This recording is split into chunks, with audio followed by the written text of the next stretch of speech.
Halo, selamat malam semuanya. Perkenalkan nama saya Amos Sitorus. Saya dari Fakultas Hukum, mahasiswa Hukum Amalam Universitas Potensi Utama. Di sini saya akan menjelaskan secara singkat pengulangan tindak pidana atau biasa disebut dengan residivis. Sebelumnya saya mengucapkan terima kasih kepada Bapak Edi Kristianta Tarigan MH selaku dosen Fakultas Hukum Universitas Potensi Utama yang memberikan tugas bagi saya dengan mata kuliah hukum pidana. Langsung saja, baik. Dalam istilah hukum, pengulangan tindak pidana adalah dikerjakannya suatu tindak pidana oleh seseorang yang sesudah ia melakukan tindak pidana lain yang telah mendapat hukuman sebelumnya. Artinya pengulangan tindak pidana terjadi berulang-ulang dan tindak pidananya sudah dijatuhi hukuman.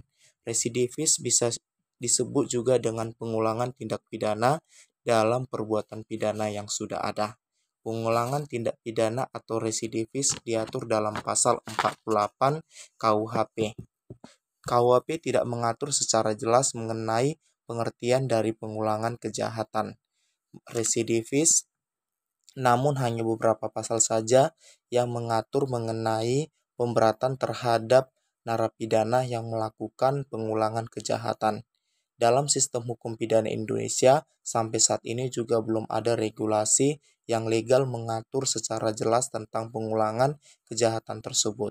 Namun dalam perkembangannya, pengulangan tindak pidana dapat dibagi menjadi beberapa golongan, yaitu pengulangan tindak pidana menurut ilmu kriminologi dibagi dalam golongan pelaku tindak pidana sesuai dengan perbuatan-perbuatan yang dilakukan, yaitu pelanggar hukum, bukan residivis atau monodelinquently, pelanggar satu kali, yaitu yang melakukan hanya satu tindakan dan hanya sekali saja.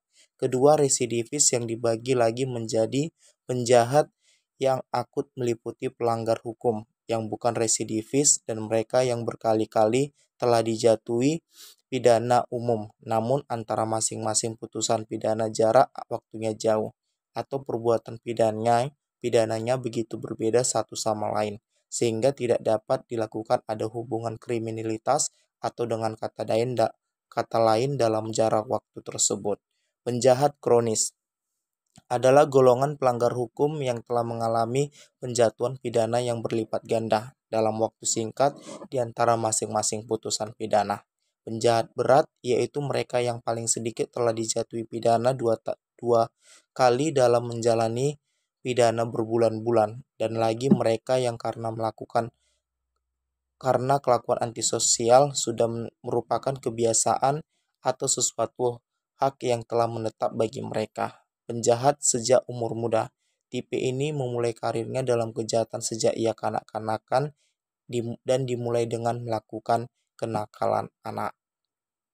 Selanjutnya, pengulangan tindak pidana dibedakan berdasarkan sifatnya, antara lain accidental recidif, yaitu apabila pengulangan tindak pidana yang dilakukan merupakan akibat dari keadaan yang memaksa dan menjepit. Kedua, habitually recidif, yaitu pengulangan tindak pidana yang dilakukan karena si pelaku memang sudah mempunyai inner criminal situation, yaitu tablat jahat sehingga kejahatan merupakan perbuatan yang biasa baginya.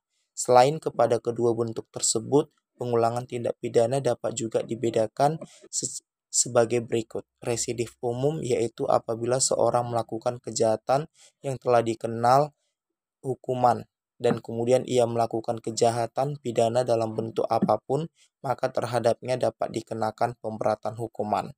Kedua, residif khusus, yaitu apabila seseorang melakukan kejahatan yang telah dikenai hukuman dan kemudian ia melakukan kejahatan pidana yang sama sejenis, maka kepadanya dapat dikenakan pemberatan hukuman. Hal ini terbukti dengan diaturnya tujuan pemidanaan. Maksud tujuan pemidanaan untuk mencegah dilakukannya tindak pidana demi pengayoman negara, masyarakat penduduk, untuk membimbing terpidana agar sadar dan menjadi anggota masyarakat yang berbudi, baik dan berguna, untuk menghilangkan noda-noda yang diakibatkan oleh tindak pidana. Pemindahan tidak dimaksudkan untuk memberitakan dan tidak diperkenalkan merendahkan martabat manusia. Kemudian tujuan pemidanaan tersebut mengalami perubahan pada konsep KUHP.